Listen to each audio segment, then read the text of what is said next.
দেখো, তোমাদের একটা পেভমেন্ট মেটেরিয়ালস সম্বন্ধে একটা পিডিএফ শেয়ার করেছি। ওই পিডিএফটার মধ্যে থেকে আমি মোটামুটি যা ছিল অলমোস্ট আমি সবই বলে দিয়েছি। এখন যেহেতু তোমরা 8 সেম, তো তোমাদের তো আমার ডিটেলসে সেই সব জিনিসগুলো নিয়ে বলার প্রয়োজন হিসাব মতন পড়ে না। এবার ধরো প্রয়োজন সাপেক্ষে বলতে হচ্ছে, চলো বলছি। তোমাদের যদি নিজস্ব কিছু কোয়ারি থাকে স্পেশালি, সেগুলো তো অবভিয়াসলি বলবো। এখনও অবধি সেরকম কোয়ারি তোমরা রেজ করোনি, কিন্তু পেভমেন্ট মেটেরিয়ালস অর্থাৎ এটা একটা আলাদা সাবজেক্ট আছে, যে সাবজেক্টটা বেসিক্যালি অঞ্জনার আছে। এখানে দেখো সয়েল, এগ্রিগেট, বিটুমিন বাইন্ডার আর সিমেন্ট। তাহলে বেসিক কিন্তু জিনিস এখানে নেই। খুব সিম্পলি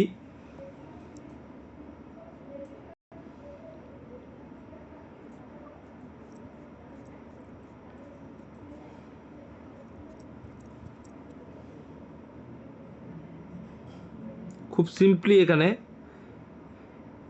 51 52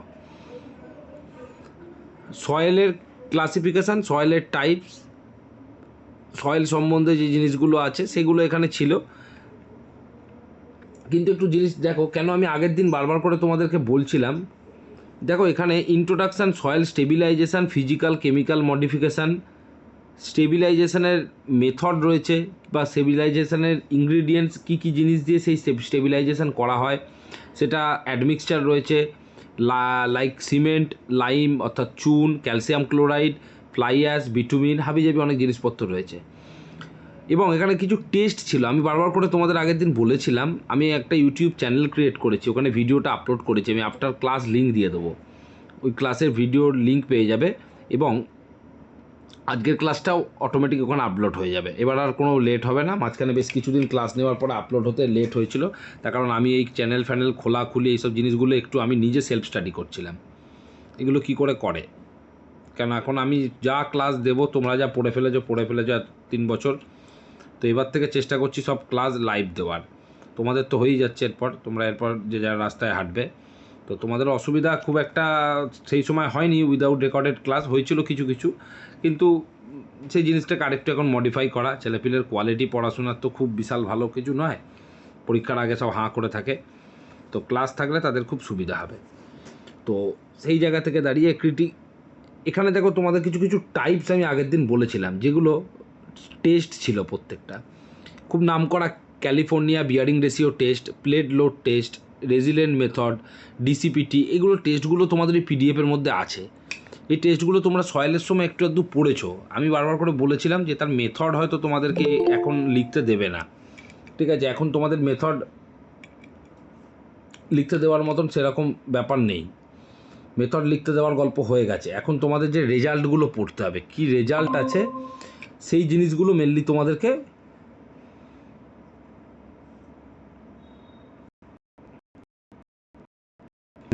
তোমাদের পড়তে হবে। তো রেজাল্টগুলোর জন্য আমি বেশ কিছু কিছু জায়গা বলেছিলাম, তোমরাও পড়েছিলে।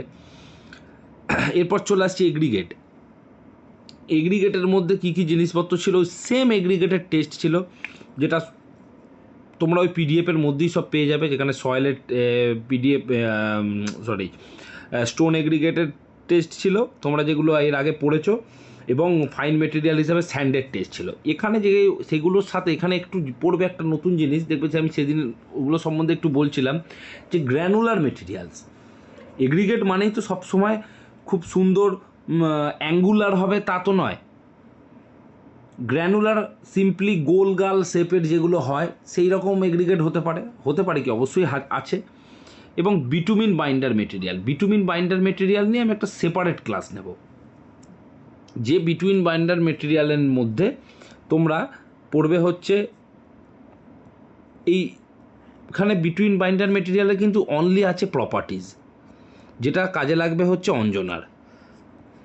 অনলি প্রপার্টিজ, তোমরা প্রপার্টিজও পড়বে এবং তার ক্রাইটেরিয়াগুলো পড়বে, সেটা অবশ্যই ডিজাইন ক্রাইটেরিয়া। যেটা বলবো, যেটা এখনও বলিনি, সয়েল সম্বন্ধে ইন্ট্রোডাকশান তো হোলবোল জিনিস, এগ্রিগেট বলা হয়েছে। সিমেন্টের সিসি পেভমেন্ট অলরেডি বলে দিয়েছি। তো মেটেরিয়ালসে সেই রকম ঝামেলা আর কিছু রইল না।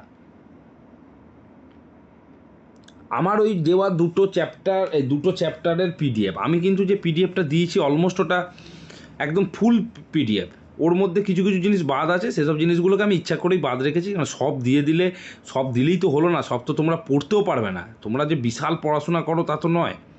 আমি তো তোমাদেরকে 3 বছর পড়লাম, আমি তো জানি তোমরা কতটা পড়াশোনা করো, কী করো না করো, ঠিক আছে। এবার গাদা জিনিস দিয়ে দিয়ে তোমাদের মাথায় আমি কষ্ট দিতে চাই না।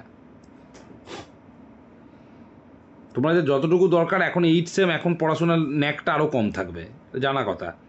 জেসমিকা যেমন এখন অন্য কিছু নিয়ে ব্যস্ত, পড়াশোনা বাদে এখনও চাকরির পরীক্ষা নিয়ে ব্যস্ত, স্বাভাবিক। এখন 8 সেম যা আছে 8 সেম হয়ে যাবে, এতগুলো সেম হয়ে গেলে 8 সেম আর কী আছে। তো এবার চলে আসতে হবে আমাদেরকে ডিজাইনে। ডিজাইনের মধ্যে আমাদের কি থাকছে দেখো, যেটা আমরা আজকে বলবো।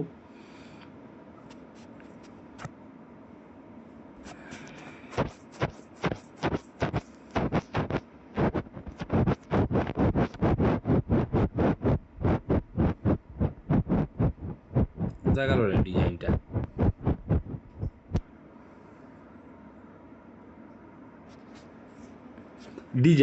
ডিজাইনের মধ্যে পেভমেন্ট ডিজাইন সম্বন্ধে আমি অলরেডি বলেছি, যেগুলো তোমরা এখন উপরে একদম স্ক্রিনের সবচেয়ে উপরে দেখতে পাচ্ছ, যেখানে flexible pavement design, stress, deflection, homogeneous masses, আচ্ছা 3 লেয়ার, মানে প্রত্যেকটা যে মেন লেয়ার ছিল, সাবগ্রেড, সাববেস, বেস, এই বেস, সাবগ্রেড, বেস, সাববেস, তারপরে হচ্ছে ওপরের টপ লেয়ার, এগুলো বলেছি। অ্যাস্টো অর্থাৎ AAASTHO এর মেথড ছিল, কিছু ক্রাইটেরিয়া ছিল, বড় বড় সব টেবিল ছিল, ঠিক আছে। ক্রাইটেরিয়া, লোড, স্কোপ, স্পেসিফিকেশান, এসব সম্বন্ধে মোটামুটি একটা আইডিয়া দিয়েছি। এগুলো তো থিওরি বেস সাবজেক্ট, পুরো গতানুগতিক পড়ানো তো পসিবল হয় না।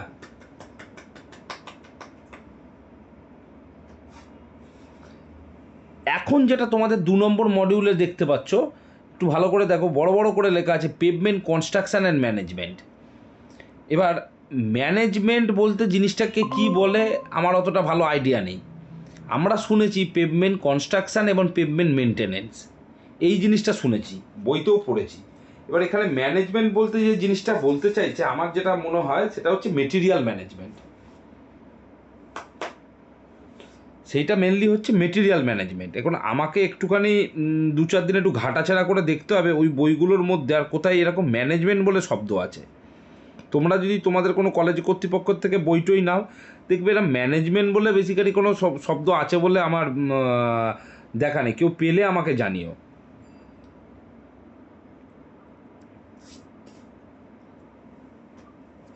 আজকে আমরা এখানে সেই যে পিডিএফটা অলরেডি শেয়ার করে দিয়েছি, তার মধ্যে আছে কি দেখো, এখানে কি কি চাইছে, মানে অ্যাজ পার সিলেবাস কি কি চাইছে। বলছে flexible pavement construction, earthquake method of alignment,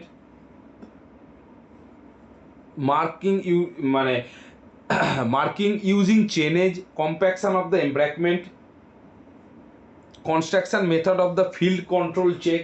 field control check মানে ওই যে জিনিসগুলো তোমরা পেয়েছিলে ওই জিনিসগুলোরই মতন। কোন জিনিসগুলো? যেগুলো তোমরা সয়েলের ক্ষেত্রে পড়েছো, এগ্রিগেটের ক্ষেত্রে পড়েছো, সেই সব টেস্টগুলো, যত রাজ্যে সয়েলের টেস্টগুলো আছে সেই সব সয়েল টেস্টগুলো নিয়েই বলছে এখানে। অ্যান্ড ফিল্ড কন্ট্রোল চেক,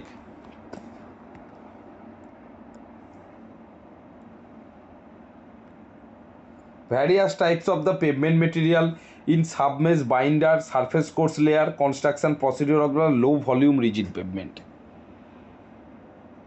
জিনিসটাকে একটু বুঝবে, তোমাদের কিন্তু বড় সিলেবাস নয়, তোমাদের ইচ্ছাকৃত খুব শর্ট সিলেবাস। এই কারণেই খুব শর্ট সিলেবাস থাকে, যাতে তোমাদের অন্যান্য জিনিসে তোমরা বেশি করে মনোযোগ দিতে পারো।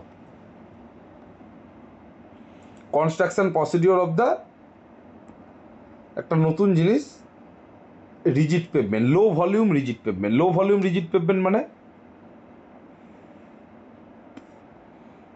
বলতে পারবে কথা? লো ভলিউম রিজিড পেভমেন্ট মানেটা কি?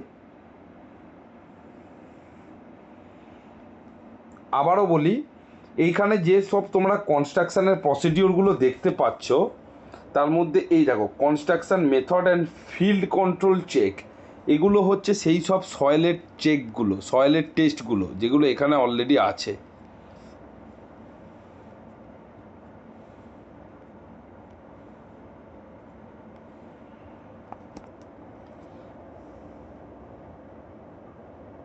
যে জিনিসগুলো তোমাদের একবার আমি ওখানে বলেছি।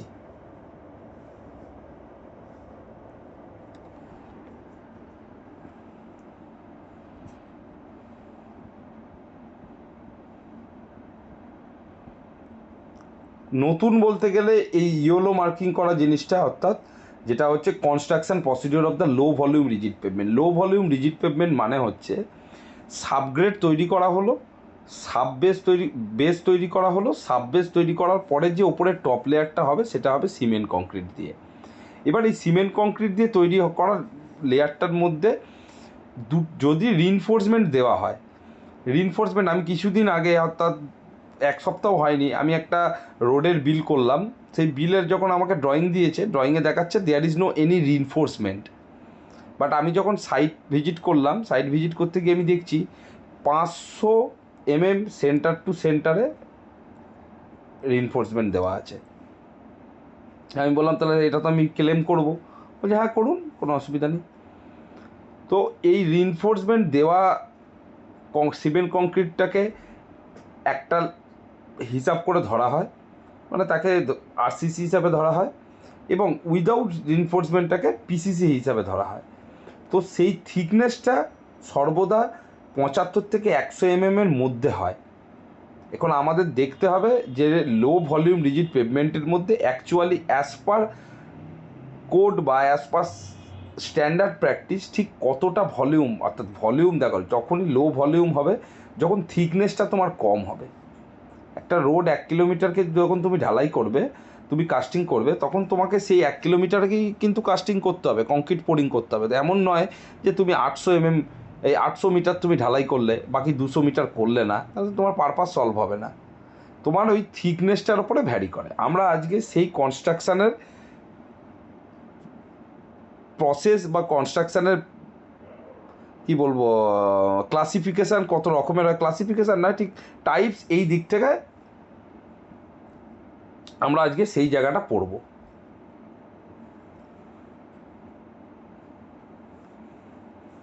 তাই এখানে তোমাদের হাইওয়ে কনস্ট্রাকশান দেখো, general features of the highway construction.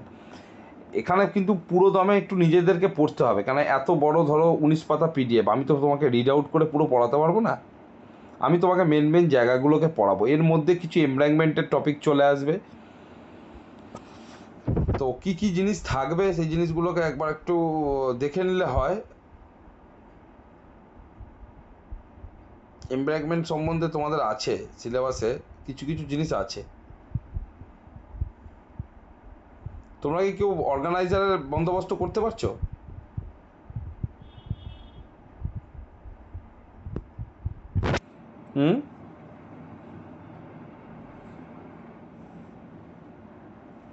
পারছো কি প্রকাশ? শুনতে পেলাম না, কি বললে? বলছি অর্গানাইজারের বন্দোবস্ত কি করতে পারছো?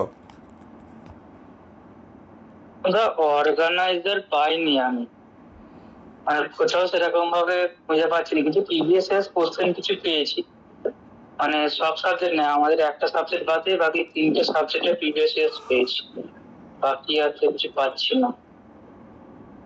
আচ্ছা, কি কি সাবজেক্টের পেয়েছো?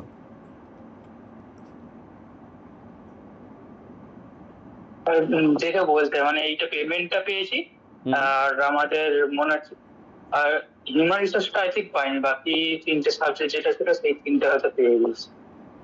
মানে প্রফেশনাল ল, পাঠিয়ে দেবো কোশ্চেন, হ্যাঁ এইগুলো হয়তো পেয়ে গেছি। প্রফেশনাল ল অ্যান্ড এথিক্স পেয়েছো, পেভমেন্ট ডিজাইন পেয়েছো, আর হ্যাঁ আর একটা আমাদের সাবজেক্ট ছিল ওই, দাঁড়াবে দেখে আমি বলে দিচ্ছি। তো এখানে যে ফিচার্সগুলো আছে এই ফিচার্সগুলো সম্বন্ধে তোমাদের আগে একটুখানি জানতে হবে। আমি খুব শর্টে মেন জায়গাগুলোর ওপরে বলবো, আমার মার্কিং করা জায়গাগুলোকে একটু খেয়াল করবে। বলছে typical component of the highway pavement. Highway পেভমেন্টের কী কী কম্পোনেন্ট আছে, আমি যে বললাম কিছু কিছু টাইপস ক্লাসিফিকেশান আমাদেরকে পড়তে হবে।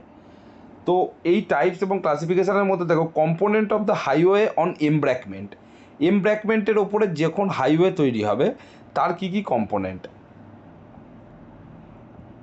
এই যে লাইক দিস, এটা অ্যাকচুয়ালি কোন জায়গার ছবি বা প্রতিচ্ছবি বলতে পারবে কেউ? মানে ফর এক্সাম্পল।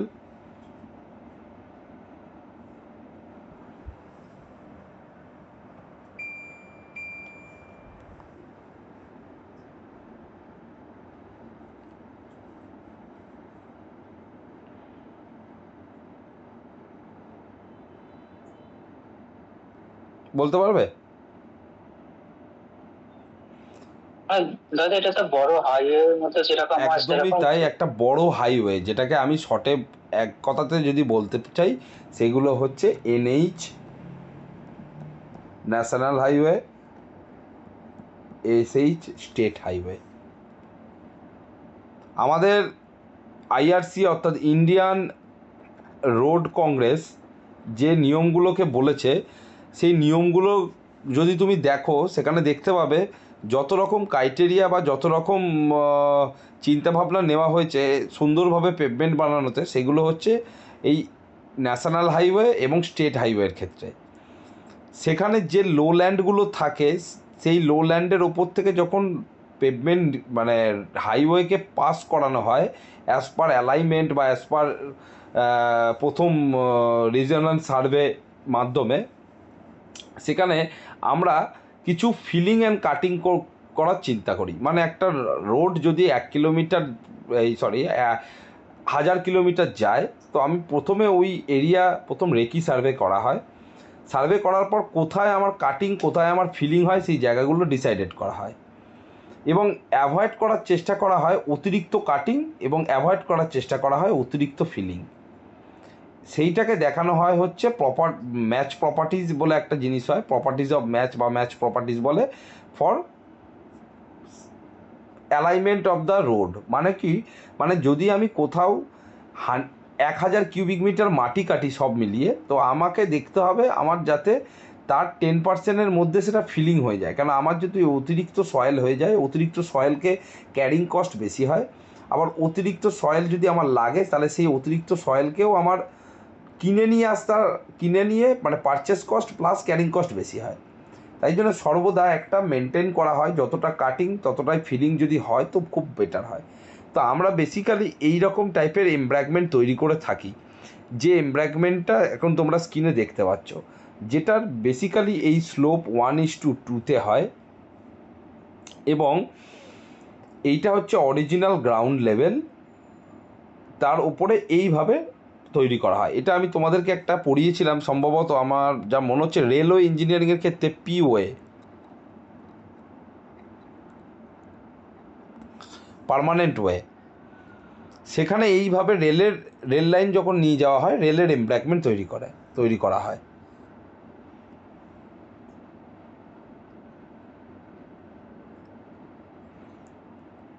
ঠিক সেই রকম কনসেপ্টে তৈরি করা হয়। কীরকম কী থাকে বলছে, এ highway is generally designed and constructed such the formation level in a above and the general ground level, মানে ফরমেশন লেভেল মানে একদম টপ লেভেলটা, এই টপ লেভেলটা that is a formation level, এবং এইটাকে হচ্ছে জেনারেল গ্রাউন্ড লেভেল বা original ground level, and also substantially above the highest water level. Therefore, the vertical alignment of the highway is planned such that generally the pavement is laid over the embankment. অনেক সময় কি করা হয়, তুমি যত rail line দেখবে যেখানে rail line যাচ্ছে না, তার পাশে পাশে বড় বড় খালবিল থাকে। এই খালবিলগুলো তখন রেল লাইন বসানোর সময়তে তৈরি হয়েছে, ওখান থেকে মাটি কেটে এই এমব্র্যাকমেন্ট তৈরি করা হয়েছে। এই এমব্র্যাকমেন্ট করার মেন রিজন কী থাকে, যে আমাকে দেখে নিতে হয় ওয়াটার লেভেল আমার কি আছে ওই রিজিয়ানের, যাতে কোনোভাবে সেই ওয়াটার লেভেলের থেকে লো লেভেলে ওই এমব্র্যাকমেন্টের ফরমেশন লেভেল না হয়। মানে মোদ্দা কথা হচ্ছে এইখানে যদি ওয়াটারের ডেটাম লেভেল হয়, তাহলে কোনোভাবে এইরম জায়গাতে এমব্র্যাকমেন্টের ফরমেশন লেভেল হবে না। এমব্র্যাকমেন্টের ফরমেশন লেভেল অলওয়েজ হাই হতে হবে ম্যাক্সিমাম ওয়াটার লেভেলের থেকে, যাতে সেটা কোনোভাবে না ফ্লাড হয়ে যায় বৃষ্টি বাদলের দিনে। তো typical cross section of a highway embankment over a firmly ground, যেটা একটা এক্সাম্পল একে বুঝিয়েছে। এখানে উপর থেকে আসছে, মানে এখানে দেখো একদম প্রথমে এমব্র্যাকমেন্ট অথবা ফিল এমব্র্যাকমেন্ট অথবা ফিল মানে কথাটা মানে একই। এমব্র্যাকমেন্ট মানে হচ্ছে সেটাকে তোমার সয়েল ডাম্পিং করে একটা ট্রাপিজয়েডাল শেপ করে তৈরি করা হয়। অবভিয়াসলি ট্রাপিজয়েডাল শেপ করা হয় কেন, যদি এটাকে এইরাম শেপ করা হয় তাহলে এই ল্যান্ডটা এইভাবে থাকবে না কোনো দিন, তাই জন্য এটাকে একটা প্রপার স্লোপ মেনটেন করা হয়। এবং এই শেপে করলে কী হয়, মাটির লোডটা খুব ভালোভাবে ডিস্ট্রিবিউট হয়। এরপরে আমাদের সেম সাবগ্রেড তৈরি করতে হবে, একটা ড্রেনেজ লেয়ার তৈরি করতে হবে অর্থাৎ সাববেস, একটা শোল্ডার হবে। শোল্ডার কোনটাকে বলছে আর পেভমেন্ট লেয়ার কোনটাকে বলছে? দেখো শোল্ডার বলা হয় হচ্ছে এইটুকু রিজিয়ানকে, যেটাকে আমরা এর আগে তো আমরা কংক্রিট টেকনোলজি থেকে শুরু করে আরসিসি ডিজাইন সমস্ত রকম ডিজাইন ফিজাইন পড়িয়ে এসেছি, ক্লাস করাচ্ছি। তো শোল্ডার ফোল্ডার এই যে জিনিসগুলো যেটা থাকে, যেটাকে আমরা বলে রাখি হচ্ছে বিয়ারিং। আমরা পড়েছি না বিয়ারিং, মানে এই রিজিয়ানটাতে হচ্ছে তোমার পেভমেন্ট, মানে এইটাই হচ্ছে তোমার সিসি অর্থাৎ সিমেন্ট কংক্রিট, অথবা হচ্ছে ফ্লেক্সিবল পেভমেন্ট মানে হচ্ছে বিটুমিনাস পেভমেন্ট, বা এখানে যদি তুমি করে দাও হচ্ছে interlocking pavement, interlocking pathway pavement, যাই করো না কেন সেইটা তোমার এই জায়গাটাতে হবে। এবং এই হচ্ছে তোমার সাবগ্রেড, এইটা তো অবশ্যই এমব্র্যাকমেন্ট, এবং তার মাঝে এই একটা লেয়ার রয়েছে যেটাকে বলা হয় হচ্ছে ড্রেনেজ লেয়ার। এই drainage layer also known as a subbase. Drainage layer also known as a subbase. এই ড্রেনেজ লেয়ারটা মেন হচ্ছে ওই গ্র্যানুলার মেটেরিয়ালগুলো দিয়ে তৈরি করা হয় যাতে ওয়াটারটা পেনিট্রেট হয়ে যেতে পারে খুব সহজে, ওখানে ওয়াটারটা স্ট্যাক না হয়ে যায়। The embankment is generally constructed using the locally available soil road, মানে যেটা ওখানে পাওয়া যাচ্ছে, from either side including the soil excavated for the longitudinal side drain. However, it is desirable that the soil from the quarries fulfill the specification, মানে সয়েলের qualification এই specification সেগুলো যেন সব ঠিকঠাক থাকে। ওয়েস্ট মেটেরিয়াল অর্থাৎ which is suitable for the embankment, fly অ্যাশকে use করা হয়। ফ্লাই অ্যাশকে এই কারণে ইউজ করা হয়, যদি সয়েলের মধ্যে অতিরিক্ত ওয়াটার থাকে তাহলে সেই সয়েলটা কম্প্যাক্ট হয় না যতক্ষণ না পর্যন্ত সেই পোর ওয়াটারটা এভাপোরেট হয়ে যেতে পারছে বা পেনিট্রেট হয়ে অন্য লেয়ারে সাবসিকুয়েন্টলি চলে যেতে পারছে ততক্ষণ পর্যন্ত। তাই জন্য সেই সব জায়গাতে একটু ওয়েস্ট মেটেরিয়াল হিসাবে ফ্লাই অ্যাশকে অ্যাড করা হয়। Strictly following the recommended design and the construction methodology. এই জিনিসগুলোর জন্য আমি তোমাদেরকে সাজেশন দিচ্ছি যে তোমরা একটু টেস্টগুলো পড়ো। এখানে দেখো কী লিখেছে, the subgrade is constructed using selected soil brought from approval borrow pit, মানে যে সয়েলটার দরকার হবে সেই সয়েলটা অনেক জায়গায় বড়ো পিট তৈরি করা হয়, দেখেছো তো, বড়ো পিট বলে, মানে কিছু কিছু জায়গায় এরম গাড্ডা কাটা হয় একদম এরম টাইপের, যেখান থেকে সয়েলটাকে কালেক্ট করা হয় যদি সয়েল লাগে। যে বলছি যেগুলো তোমার এখন খালবিল হিসাবে দেখতে পাচ্ছ, যেগুলো মাটি কেটে অনেক ডাউন হয়ে গেছে, এবং সেটাকে লিড করে নিয়ে আসা হয় এই পেভমেন্টের এরিয়াতে।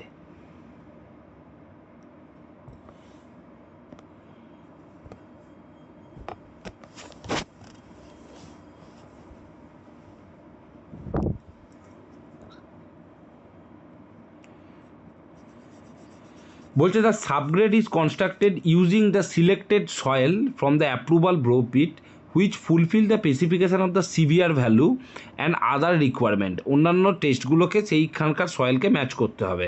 Thickness of the subgrade 500 mm for all important road such as national highway, state highway. যে আমি ফার্স্টেই তোমাদের বলে দিলাম, মেনলি হচ্ছে ন্যাশনাল হাইওয়ে এবং state highway, and urban article and sub article. Urban article and sub article মানে এই যে বোঝানোর সুবিধার্থে তোমাদের তারকেশ্বরের দিকে যে রাস্তাঘাট, আমাদের এখানকার যে রাস্তাঘাট, এগুলো তো সবটা স্টেট হাইওয়ে পড়ে না। ধরো আমার বাড়ির সামনে দিয়ে একটা স্টেট হাইওয়ে গেছে, কিন্তু আমাদের এলাকার যত রাস্তাগুলো এগুলোকে বলে সাব আর্টিকেল। আরবান আর্টিকেল কোনগুলোকে বলে? ধরো কল্যাণীর মতন জায়গার যে রোডগুলো, ওগুলোকে বলা হয় আরবান আর্টিকেল। কেন? ওটা একটা আরবান সিটি। সাব আর্টিকেল হচ্ছে তোমার আমার এলাকার মফস্বলের রোডগুলো, যেগুলো পিচের রাস্তা হয়, বিটুমিনের রোড হয়, সিমেন্ট কংক্রিট রোড হয়। আর যেগুলো গ্রামের একদম ভেতরে, সেগুলো বাদ দাও, সেগুলোকে কিছুই বলে না। এনিওয়ে, দেন এখানে আরও অনেক রকম অনেক কিছু বলেছে, এগুলো একটু নিজেরা পড়ো, কী কী আছে নিজেরা পড়লে বুঝতে পারবে। মেন এবারে তোমার চলে আসবে হচ্ছে শোল্ডারের ফান্ডা। বলছে কি, shoulder may be constructed using selected soil similar to the subgrade soil. Subgrade soil মানে একদম তলার লেয়ারটা, এই সাবগ্রেড সয়েল যেটা দিয়ে তৈরি হচ্ছে, সেই দিয়ে কিন্তু এই শোল্ডারকে তৈরি হতে হবে। এই শোল্ডারকে সেই সয়েল দিয়ে তৈরি হতে হবে। Shoulder may also be paved or full or part with so as to increase the capacity of the road. মানে রোডের পর একটা সাফিসিয়েন্ট বিয়ারিং থাকতে হবে। In that case they are called paved shoulder অথবা হার্ড শোল্ডার, যাই হবে একই জিনিস। The composition of the layer of the paved shoulder is exactly the same of the main carriageway. বলছে the composition of the layer is the paved shoulder is exactly same as the main carriageway. এবার তুমি যদি বলো main ক্যারেজওয়ে, এই যে তোমার shoulder যেটা থাকে, অনেক সময় কি হয় যে কংক্রিট দিয়ে কাস্টিং হয়, সেই কংক্রিট দিয়ে পুরোটাকে কাস্টিং করে দেওয়া হয়, যাতে পুরোটা কাস্টিং করে দিলে তোমার রিকোয়ারমেন্ট পেভমেন্টের উইথ যদি এইটা হয়, অর্থাৎ 10 মিটার, আর এইখানে এটা রইল মনে করো 2 মিটার, এখানে এইটা রইল মনে করো 2 মিটার, যাতে after casting and hand over the project, যখন এখান থেকে ট্রাফিক মুভমেন্ট হবে, যেন এই জায়গাগুলোর যদি কোনো অবক্ষয় হয়ও, অ্যাকচুয়াল কি এটা এজ, তো অ্যাকচুয়ালি এই জায়গাটা এজ পজিশান পড়ে যাচ্ছে, ধার একটা, তো এই জায়গাটা অনেক সময় ডিস্ট্রয় হয়ে যাওয়ার চান্স থাকে। যাতে এই ডিস্ট্রয় হয়ে যাওয়া পজিশান না আসে, তার জন্য পুরোটাকে করা। এবং যদি ডিস্ট্রয় করাও হয়, কি হয় জিনিসটা আমি একটুখানি এটাকে ডিলিট করলে বলে দিই। যদি মনে করো কাস্টিং করা হলো এইটুকুনিকে, তাহলে এজ হয়ে যাচ্ছে এই জায়গাটা, আর এই জায়গাটা due to wear and tear এবং ডিস্ট্রেস কন্ডিশানে এই জায়গাটা যদি ভেঙে যায়, তাহলে তোমার মেন রোডের ওপরে কিছুটা ক্ষতিগ্রস্ত হয়ে রোডটা এইটুকুনির মধ্যে চলে এলো, যতটা ভালো আছে তার মধ্যে চলে এলো। কিন্তু যদি পুরোটাই তোমার ঢালাই করে দেওয়া হয়, পুরোটাই যদি তোমার এই সেম পেভমেন্ট দিয়ে তৈরি করে দেওয়া হয়, তাহলে ভাঙুক না, এই জায়গাটা ভাঙুক না, তোমার তো রিকোয়ারমেন্ট অ্যাকচুয়াল 10 মিটার তুমি অবভিয়াসলি পাচ্ছ, কতটা আর ভাঙবে। এই জন্য এইটাকে অনেক সময় এই যে লিখে দিয়েছে মেন ক্যারেজওয়ে, ওই 10 মিটারটাই তোমার মেন ক্যারেজওয়ে, তার সাথে সেম করা হয়। এবারে বলেছে component of the highway cutting. হাইওয়ে কাটিংয়ের কী কী কম্পোনেন্ট হিসাব করা হয়, বলেছে prepared bottom of the cutting, মানে একদম বটম সেকশানটা তোমাদের জানতে হবে, কত দূর আমাকে যেতে হবে আলটিমেটলি কাটতে, মানে সেটা তুমি পাবে কোথা দিয়ে না, তোমার ওই এলাকার যে ম্যাক্সিমাম ওয়াটারের টপ লেভেল আছে, তার সাথে ওই কাটিং লেভেলটাকে একটা ভ্যারি করে কনসালটেন্টটা তৈরি করে। লংনিটিউডিনাল সাইড ড্রেন, একটা ড্রেন রাখতে হবে, দেখো এখানে ড্রয়িংয়ে এখানে আছে, এখানে একটা দেখো ড্রেন, তার কারণ এই এমব্র্যাকমেন্টের জলটা রান আপ হয়ে এসে যাতে এই ড্রেনে পড়ে, বোথ সাইডে থাকে এই ড্রেন। আর যদি বোথ সাইডে না থাকে, তাহলে এই পেভমেন্টটা এরকমভাবে ক্যাম্বার থাকবে, মানে এই দিকে তার স্লোপ থাকবে, যাতে জলটা এই দিকে এসে পড়তে পারে। স্যার স্যার বলছি, একদিন একটা কোশ্চেন এসেছিল, সেটা আমি ভুল করেছিলাম, হচ্ছে রোডের লেন্থটা কোথা থেকে কত অবধি মানে থাকে, মানে কি কি তার মধ্যে পড়ে রোড লেন্থের মধ্যে, মানে বুঝলাম না। মানে রোড লেন্থটা কোথা থেকে কত অবধি থাকে, মানে ক্যারেজওয়েটা শুধু, নাকি ক্যারেজওয়ের পরে যে মানে কি বলবো সাইড দিয়ে যে বাউন্ডারি গুলো থাকে সেইটা নিয়ে হচ্ছে, নাকি কি বলবো মাঝখান থেকে ডিভাইডার যাচ্ছে সেইখানটা নিয়ে হচ্ছে, মানে কোথা থেকে কত অবধি রোড লেন্থটা বিচার হয়? রোড লেন্থ হচ্ছে অ্যাকচুয়ালি পুরোটাকেই বলা হয় হচ্ছে রোড লেন্থ। এবার তোমার যতটা হচ্ছে ওখানে কনস্ট্রাক্টেড রোড হয়, সেটাই হচ্ছে রোড লেন্থ। এবার তুমি যদি বলো শোল্ডারটাকে রোড লেন্থের মধ্যে ধরা হবে, তখনই ধরা হবে যদি রোডটা যে মেটেরিয়াল দিয়ে তৈরি হচ্ছে, শোল্ডারটাও যদি সেই মেটেরিয়াল দিয়ে তৈরি হয়, তাহলে তোমার ধরা হবে। আর যদি সেই মেটেরিয়াল দিয়ে তৈরি না হয় তাহলে সেটাকে ওই রোডের লেন্থের সাথে ধরা হবে না। বাট এখানে একটা ফ্যাক্টর আছে, অনেক সময় অনেক হাইওয়ের মাঝে ধরো এই জায়গাটাতে ডিভাইডার আছে, মানে এইটা ওয়ান ওয়ে এইদিকে যাচ্ছে, এটা এইদিকে আসছে, তখন কিন্তু ডিভাইডারটাকে রোড লেন্থের মধ্যে ধরা হবে না। রোড লেন্থের মধ্যে তোমার অ্যাকচুয়ালি ক্লিয়ার যতটা রোড থাকে সেইটাকেই ধরা হয়। কেন অনেক সময় মানে যেটার মধ্যে আর কি মানে গাড়িটা মোট কথা পাস করতে পারবে, তাই তো? একদম একদম, তুমি দেখবে অনেক সময় অনেক হাইওয়ে ফাইওয়ে আছে, তুমি বাইরে যদি কোনো সময় কোনো দিনও লং ড্রাইভে যাও বাইক ফাইক নিয়ে, দেখবে এরকম একটা ত্রিভুজের মতন বোর্ড থাকে, এই বোর্ডের মধ্যে রোডের লেন্থ মেনশান থাকে। এই দেখে কিন্তু ড্রাইভাররা বুঝতে পারে যে ভাই আমার এই গাড়ি, তো আমি প্রত্যেকে গাড়ির উইথ জানে, যত পৃথিবীতে ড্রাইভার আছে, অন্তত এই আমার মতন ড্রাইভাররা জানবে না, হয়তো যারা কমার্শিয়াল ড্রাইভার তারা সবাই জানে যে ভাই আমার গাড়ির উইথ কত। তো তারা আন্দাজ করতে পারে আমি সেখানে কমফোর্টেবল কি নই, আমি সেখানে এলিজেবল কি নই। আচ্ছা, তারপরে সাবগ্রেড তো থাকছে, ড্রেনেজ লেয়ার তো থাকছে, শোল্ডার থাকছে, পেভমেন্ট লেয়ার। এগুলোর হচ্ছে তোমার হাইওয়ে কাটিং এসবের জন্য কম্পোনেন্ট, মানে প্রত্যেকটা লেভেল হয়, এটা কিন্তু ভালো করে জেনে রেখে দাও। এই যে যতগুলো এখানে তোমরা দেখতে পাবে, যতগুলো তুমি টাইপস দেখতে পাবে, যতগুলো জিনিস দেখতে পাবে, যতগুলো লেয়ার আছে, প্রত্যেকটা লেয়ারের কিন্তু ইন্ডিভিজুয়াল লেয়ার হয়, এটা কিন্তু মাথায় রাখবে। আরও একবার এখানে বলে দিই, এটা খুব ইম্পর্টেন্ট জিনিস, এটা ছাড়া কাজ করা যাবে না। এইটার নিজস্ব একটা লেভেল আছে, এইটার একটা লেভেল আছে, আরও যদি ভেতরে যাও এটার একটা লেভেল আছে, এটার একটা লেভেল আছে, এইটার একটা লেভেল আছে, প্রত্যেকের কিন্তু একটা লেভেল আছে। যে বেঞ্চমার্কটা তোমাকে বলে দেবে সেই বেঞ্চমার্কের রেসপেক্টে এই প্রত্যেকের লেভেলকে সেট করতে হবে, সেট করে করে করে করে তোমাকে উপরে উঠতে হবে। এমন কিছু না নিজের মতন উঠে চলে গেলে। এরপরে বলেছে স্টেপ পরে construction of a new highway. কী স্টেপ আমার থাকবে না, স্টেপ পরে হাইওয়ে এমব্যাঙ্কমেন্টের, এখানে দুটো স্টেপ আছে, কোনটা বললে ভালো হয়, এমব্যাঙ্কমেন্ট অ্যান্ড সাবগ্রেড। আচ্ছা, এমব্যাঙ্কমেন্ট একটা কাটিংয়ের আছে, একটা মনে হয় এমব্যাঙ্কমেন্টের আছে। আচ্ছা, এখানে কোনটা আছে,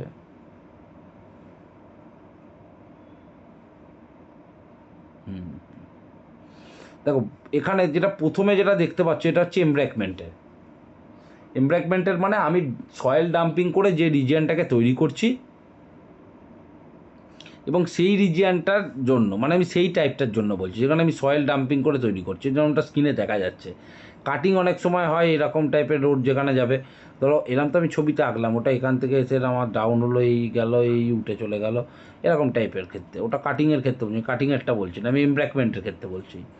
ফাংশন এমব্যাঙ্কমেন্ট কী কী এখানে আসবে বলছে, to keep the subgrade adequately above the highest ground water level. প্রথমেই আমি বলে দিলাম, মানে এমব্যাঙ্কমেন্টের যে ফরমেশন লেভেল হবে, এমব্যাঙ্কমেন্টের ফরমেশন লেভেল মানে at the top of the embankment, সেই লেভেলকে অলওয়েজ হায়ার দেন হতে হবে তোমার ম্যাক্সিমাম গ্রাউন্ড ওয়াটার লেভেলের সাথে, to prevent the damage of the pavement due to surface water and adjoining land. মানে অ্যাডজয়নিং যে পাশাপাশি যে ল্যান্ড থাকবে সেই ল্যান্ডের থেকে পেভমেন্টকে বাঁচানোর জন্য, তাতে তার উপরে মানে জল না স্ট্যাগ হয়, জল তো বৃষ্টির জল রান আপ করবেই। To reduce the possible damage of the pavement layer due to the capillary water. Capillary water মানে এই এমব্যাঙ্কমেন্ট থেকে যাতে ক্যাপিলারি অ্যাকশানে জল এত দূর অবধি না ওঠে, একদম ফরমেশন লেভেল অবধি, সেইটাকে মাথায় রাখতে হবে। লাস্ট বলছে to maintain the design standard of the highway with respect to the vertical alignment. Vertical alignment বলতে লংজিটিউডিনাল অ্যালাইনমেন্ট হচ্ছে তোমার রোডটা পাস করছে সেই রোডের লেন্থ, এবার ভার্টিক্যাল অ্যালাইনমেন্ট মানে হচ্ছে তোমার যতগুলো স্টেপ থাকছে অর্থাৎ যতগুলো লেয়ার থাকছে সেই লেয়ারগুলোকে বলছে ভার্টিক্যাল অ্যালাইনমেন্ট। এরপর চলে আসছে design element of the highway embankment.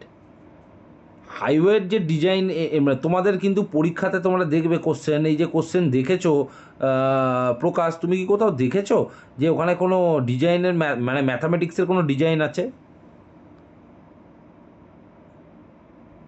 হ্যাঁ দাদা আছে, পেমেন্টে আছে। কীরকম টাইপের আছে আমাকে একটু পাঠাবে, আমি তাহলে সেগুলো খুঁজে দেখবো, কারণ আমি তো অতটা আমার মনে নেই বা অতটা আমার আইডিয়া নেই এখন।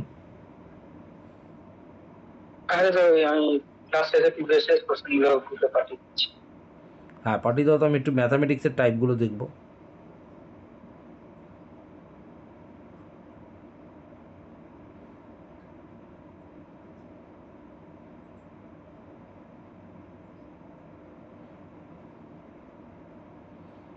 হ্যালো, হ্যাঁ বল।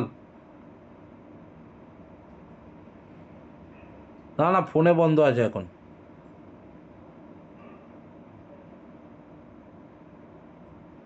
ও,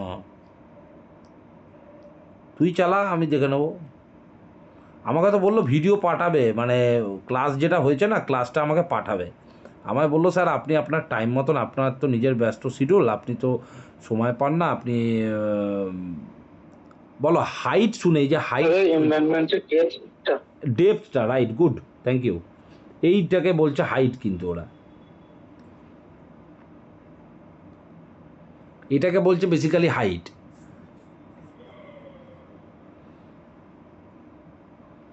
এখানে বলছে কি, এক নম্বর হচ্ছে হাইট, মানে এই হাইটটা তোমাকে, হাইট মানে হচ্ছে মধ্যে কথা লেভেল।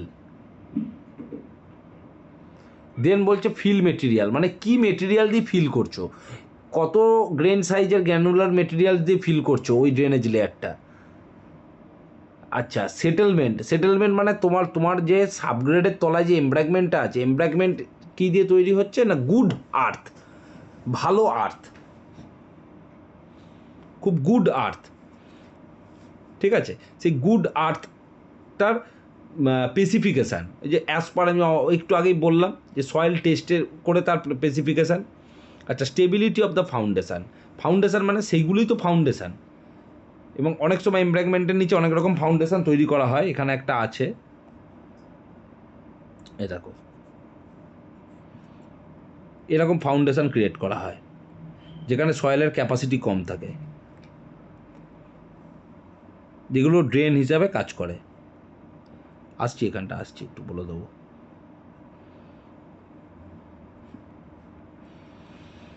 এবার বলেছে স্টেবিলিটি অফ দ্য ফাউন্ডেশন, যাচ্ছি ওখানে। Stability of the slope, stability of the স্লোপটা এইটা বাদ রাখছি, এটা আমি ওইখানটাকে ঢুকে গিয়ে বলছি। স্টেবিলিটি অফ দ্য স্লোপ মানে বলো তো, এই যে স্লোপটা, এটা 1:2, এটা একটা জেনারেল ফর্মুলা। 1:2 মানে কি বলো তো, ভার্টিক্যাল ইস টু হরাইজেন্টাল। এটা ছেলেপিলের অনেকে ভুল করে, ভার্টিক্যাল ইস টু হরাইজেন্টাল,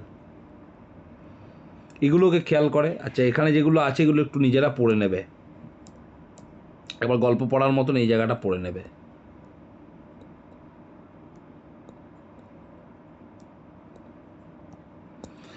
এবার ফাউন্ডেশনটা যাচ্ছি বলে আমি ফাউন্ডেশনটা একটু পড়ছি। কি বলছে, when the embankment foundation consist of a weak soil, যদি কোনো এমব্র্যাকমেন্ট ফাউন্ডেশন কোনো উইক সয়েলের মধ্যে কনস্ট্রাকশন করতে হচ্ছে, মানে you are bound to make this foundation on that way, তোমাকে উপায় নেই করতে হচ্ছে।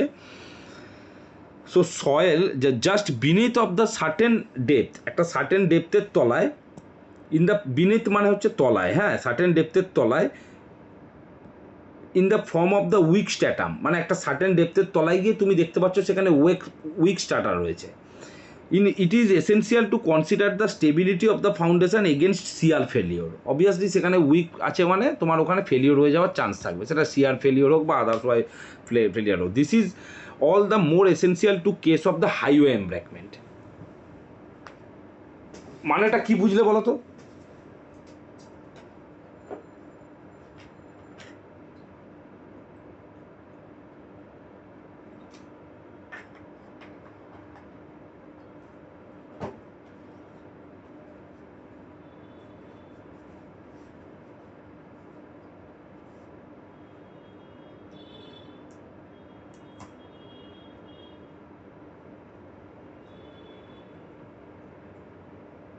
মানেটা কি বুঝলে বলো দেখি।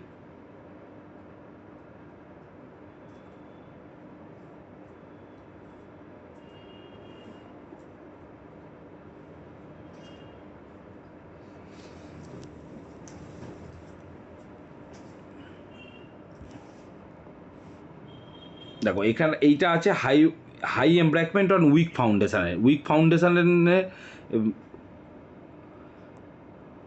মানে উইক জোনের ওপরে যখন ফাউন্ডেশন হবে সেটাকে উইক ফাউন্ডেশন বলছে। কি বলছে,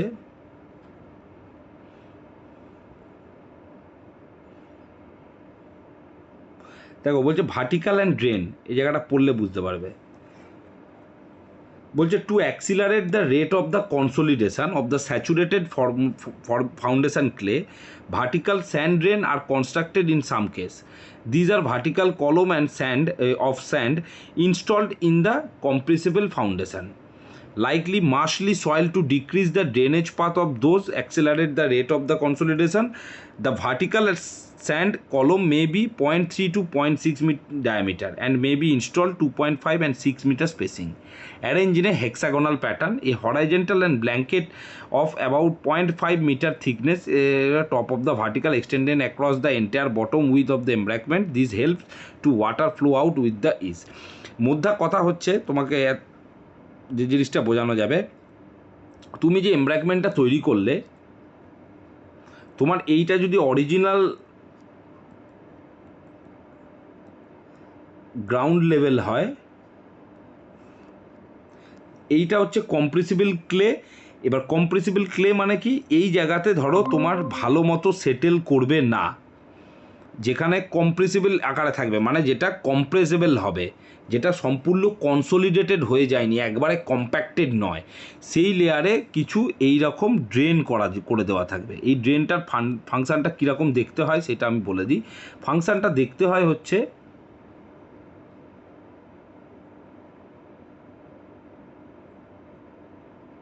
এইরকমভাবে, মানে যদি ওয়াটার পেনিট্রেট হতে শুরু করে ওপর দিকে ডিউ টু ক্যাপিলারি অ্যাকশান, যখন এই লেয়ারে গিয়ে সেই জলটা ভরে যাবে লেয়ারটাকে, তখন সেই জলটা এখান থেকে যদি এভাপোরেট হতে পারে, এগুলো খুব মানে কি বলবো, এগুলো বিশ্বাসযোগ্যতা কম, এগুলো কতটা হয় বলা যায় না। কেন, এই জলটা কোনোভাবে সম্পূর্ণ এভাপোরেট হতে পারবে না, পৃথিবীতে কোনো বিজ্ঞানী এইটার গ্যারান্টি দিতে পারবে না, বা পারেও নি আজ পর্যন্ত। তোমার এইখানে যে ড্রেনেজ লেয়ারটা আছে, অর্থাৎ এমব্র্যাকমেন্টের পরে যে ড্রেনেজ লেয়ারটা আছে, সেই লেয়ার অবধি ও যেতে পারবে না।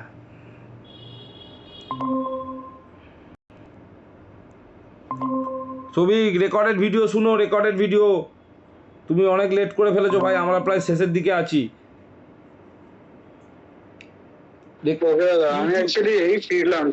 না, ইউটিউবে চ্যানেল ক্রিয়েট হয়েছে, লিঙ্ক পেয়ে যাবে রাতের দিকে, ওখানে ভিডিওগুলো দেখবে, বুঝলে বাবু? দুটো তিনটে ভিডিও আছে, সব পেয়ে যাবে। তোমার সবার কথা ভেবে এখন থেকে ওই সিস্টেম চলছে, মানে আমি তৈরি করেছি, আমার কাছে রেকর্ডের আছে, আমি সেটেও দিয়েছি ভিডিও। আমি একটু দুদিন নিজের কাছে অবজার্ভে রেখেছিলাম কিরম কি দেখা যাচ্ছে, কারণ আমি তো একদম বিগিনার সেই সবে, আমি কোনোদিন ইউটিউব চ্যানেল খুলিনি, কিছু করিনি, 10 বছরের উপরে পড়াশোনা করাচ্ছি।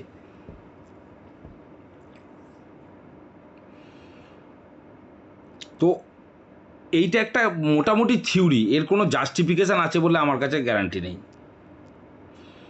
এরপরে এখানে আর সেরকম কিছু নেই তোমাদের মোটামুটি পড়ার জন্য। এরপরে যা আছে তা হোল বল, এখানে বক বক বক বক বক বক বক বক বক করে গেছে। শুধু একটা জায়গা তোমাদের একটুখানি আমি বলবো, নিজেরা একটুখানি পড়ো এই জায়গাটা। এইসব গল্পের কথা আমি অনেক বলেছি, কিন্তু একটু নিজেদের স্বার্থে এই জায়গাটা একটু পড়ো। এখানে অনেক কিছু ইম্পর্টেন্ট নোট আছে, বিশেষ করে হচ্ছে এই বেশি দূর না, আমি বলে দিচ্ছি, এই দু আড়াই পাতা, এই জায়গাটা একটুখানি প্রত্যেকে পড়ো, একটুখানি নোট করে নাও প্লিজ। যে পেজ নাম্বার, এই পিডিএফটা তো গ্রুপে দিয়ে দিয়েছি, 505 থেকে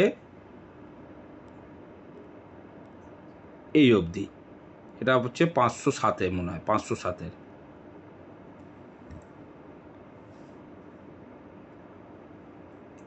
স্যার কি নোট করতে বললেন আরেকবার? আর বলবো না, কোথায় গাঁজা খাচ্ছে না কি তোমরা বসে বসে, বলো তো? যেই নোট করতে বলবো তখনই বলবো।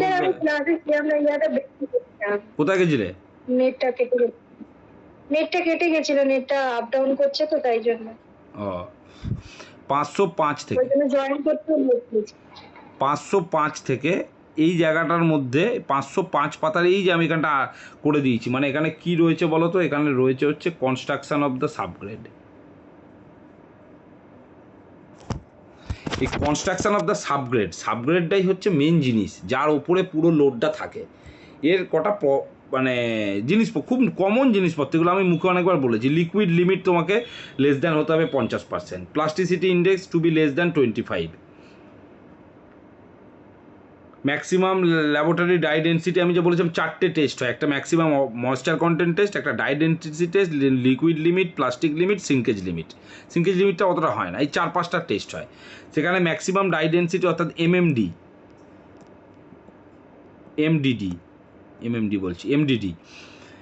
সেটা কত হতে হবে, প্লাস্টিসিটি কত থাকতে হবে, লিকুইড লিমিট কত হতে হবে, এখানে কটা ক্রাইটেরিয়া দেওয়া রয়েছে। এবং এইটার পরে একটা মেথড রয়েছে এখানে, এই মেথডটা এখানে একটু বলে দেওয়া আছে। কোয়ালিটি কন্ট্রোল মেথডটাও অতটা না পড়লেও চলবে, তবে এইটুকুনি ম্যান্ডেটারি প্রত্যেককে একটু পড়তে হবে, বেশ ভালো লাগবে জায়গাটা পড়ে দেখবে। আমি যা বললাম মুখ থেকে ওই সব গল্প কথাগুলো এখানে সুন্দরভাবে একটু ইংরেজিতে লেখা রয়েছে। এ হয়ে গেলে আমাদের মোটামুটি শেষ। আমরা পরের দিন অঙ্ক করবো, ওই অঙ্ক পাঠাবে, অঙ্ক করবো এবং তার সাথে শুরু করব হচ্ছে তোমাদের কি বলে ওটা, এবার ইয়ারের কোশ্চেন পেলে আমি একটু সলভ করবো, কেন এগুলো তো থিওরি বেস সাবজেক্ট, একটা না আমি বলে যাচ্ছি কতটা সিলেবাসের সাথে এফেক্টিভ হচ্ছে সেটা বোঝা একটু টাফ। সো দ্যাট আমি অঙ্কগুলোকে পাই, অঙ্কগুলোকে আমাকে আজকেই দেবে বলেছে প্রকাশ, তো তারপরে আমি ওটা তাহলে শুরু করব। এরপরে আমি একটু ইয়েতে ঢুকবো। আর অঞ্জনা গো, তোমার কিন্তু এই মেটেরিয়ালসের পার্টটা বাবা মোটামুটি কিন্তু আমরা বলে দিয়ে এসেছি। তো আমি কোয়ার্ডিনালি রিকোয়েস্ট করছি তোমাকে, তুমি এই জিনিসগুলোকে অতটা পড়ার প্রয়োজন নেই। তুমি কিন্তু আমার দেওয়া আগের 2টো পিডিএফ ম্যান্ডেটারি বাবা, তুমি ওই 2টো পিডিএফ যদি পড়ো তোমার কিন্তু সাবজেক্ট ওভারকাম হয়ে যাবে, আমি দায়িত্ব নিয়ে বলছি, ঠিক আছে? তো তুমি এইখান দিকটা দেখলে তোমার ভালো। দেখো তোমাদের কিন্তু মেটেরিয়ালে আমি তোমাকে দেখিয়ে দেবো, এই কোশ্চেন পেপারটা পাঠাক এবং তুমি যদি কোশ্চেন পেপারটা, তোমাদের মেটেরিয়ালসের পরেও কিছু ডিজাইন ক্রাইটেরিয়া নিয়ে প্রশ্ন থাকে, তা তুমি এটা দেখছো, এটা খুব ভালো কথা, কিন্তু আমি বলছি তোমার ওই 2টো পিডিএফ পড়লে তোমার মোটামুটি গল্প মিটে যাবে।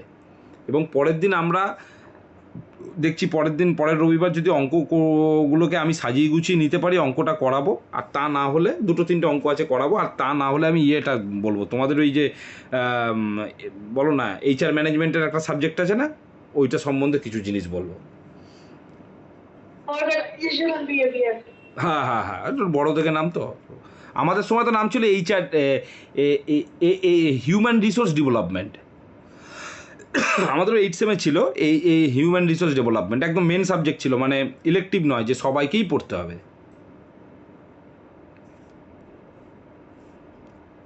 ঠিক আছে? আর একটা কথা বলছি, তোমাদের পরীক্ষার কিছু খবর দিয়েছে, মানে কোন সময় হতে পারে?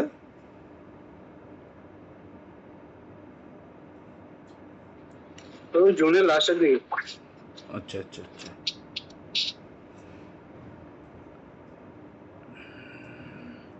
ঠিক আছে, তাহলে চলো আমি ভিডিওটা আপলোড করে দেবো, হ্যাঁ কালকে সকালবেলা করে দেবো। আর লিঙ্ক আমি ওইখানটারগুলো দিয়ে দিচ্ছি তোমাদের। হ্যাঁ স্যার, ঠিক আছে। রাখি, হ্যাঁ হ্যাঁ sir, good night. Good night.